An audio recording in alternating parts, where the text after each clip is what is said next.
So why are the evenings such a deal breaker when it comes to fat loss? I want you to picture the scene. You've woken up with fantastic intentions. Today's going to be a day of fat loss. I'm going to start that shred. I want to see my abs by summer. I want to be in great shape. You start doing well. It's Monday. Let's say it's a Monday. You've got to about 10, 11 a.m. You still haven't eaten. You might have had a coffee, you might have had a drink. You didn't get to 1 p.m. and you've had a fantastic lunch. You're smashing it. You get to like 2, 3 p.m. You have a healthy snack. Things are going really well. Then you get home. It's in the evening now. And throughout the day you was doing so well. You even took a picture on your lunch break in the staff toilet and sent it to your mate and said, "New year, man. Bro, I can't wait to get in shape this year. I'm going to do this. I'm going to be lean. Just give me 3 months." And so you get home later. As I said, you've been doing good. You had a good day. And then you have dinner. Again, you've done well. You was expecting it to start going wrong from here, but you're doing really well. Things are on the up. Maybe this is the change. And then at 8 p.m, you're walking into the kitchen. You open one of the cupboards, maybe to get a glass of water or something healthy. And there's a packet of cookies staring at you from the cupboard. On first glance, you turn and say, "No, I ain't doing it." But that packet of cookies continues to stare at you.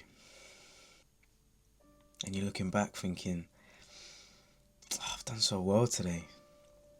You start telling yourself that, "Nah, do you know what? Yeah, I can have one." You open the packet, or it's already opened, even easier. And you have one.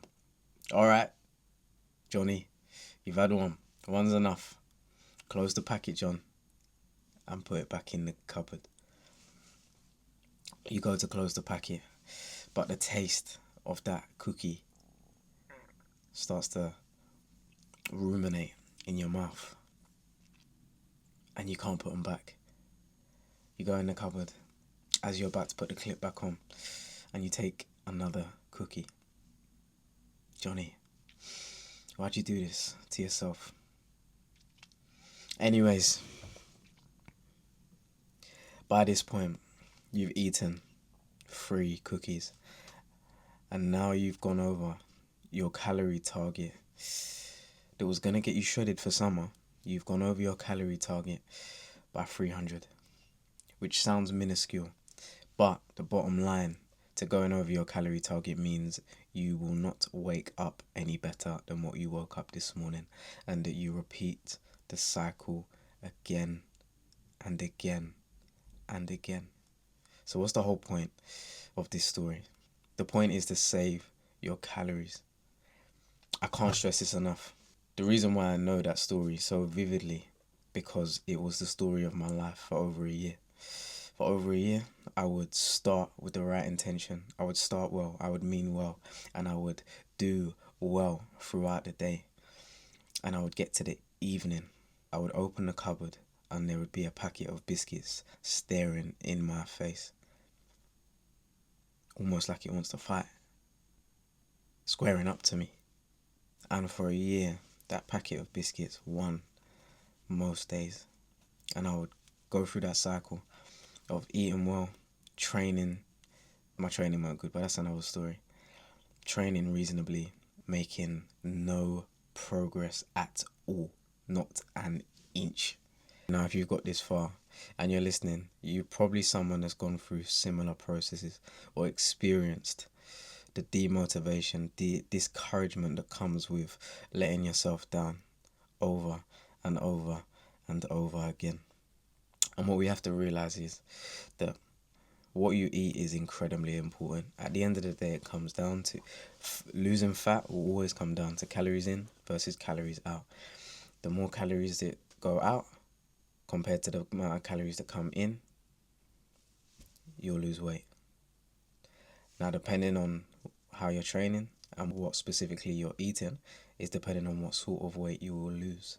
There's 3 reasons why the evening is so important to have structured, to understand yourself and your environment in the evening, so that you don't become susceptible to the inevitability of that cookie packet staring at you when you walk past the cupboard. So why is it specifically in the evening we need to be aware of this? Why is it that in the evening that that craving becomes almost inescapable? At night, our appetite spikes. Overeating through the middle of the day is going to make it extremely difficult for you to be able to stay on target and restrict yourself come nighttime, come evening time. So that's the first one. At night, our appetite spike. I don't know if it's just me, but if you're listening to this and you got this far, you're probably dealing with the same problem. The second one is you have to understand the whole day has gone by. So now mentally, we are drained. Mentally, we have less willpower to fight our obstacles. Throughout the day, we're full of energy, depending on how you structure your day. But throughout the day, we've got a lot more willpower, a lot more fight in us than we do when it comes to an evening time, especially if we're in our home. Because in home, we are psychologically safe, which means our guard and our barriers go down, which means we are more susceptible to things like sugar. We are more susceptible to the addiction on the phone or all the stimulations that you can go through, all the artificial stimulations that we can reach out for. We're mainly susceptible at the end of the day when our guard is down. And now the third reason why why it's so easy to mess up in the evenings in our diets and our changing the way that we eat and our fat loss, ultimately shredding down to that physique that we want to get, that we want to achieve.